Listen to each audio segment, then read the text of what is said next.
Valley Views start out as panic buttons, and this is another use case of helping us be smarter and adding things going. So first was panic buttons, then they had a problem with the flood. Guest flooded a room, caused $40,000 worth of damage. We were talking to the head of security there, Boyd Long, and he was kind of saying, "Oh, we just had to write this check for X." It didn't tell us that he was looking to solve. A week later, he came in and said, "Hey, what do you think about this for the solution?" And he's like, "Oh, you can do that?" We're like, "Yes, we can do that." And so we end up installing that for him.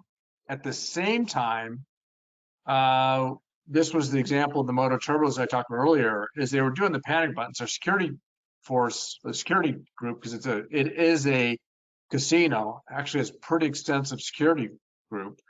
And let me be clear, Valley View was already a very safe place.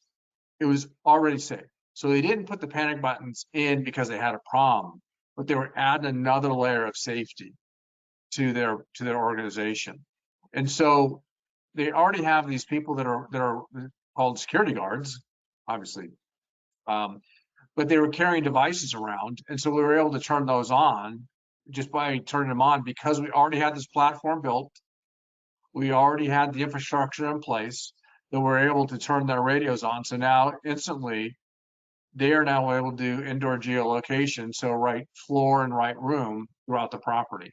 And that's the case of install, keep listening to the customer, even when it's painful, we install it. In these two cases, they've been easy to solve. So shouldn't throw in painful because nothing's painful for the tech team. So.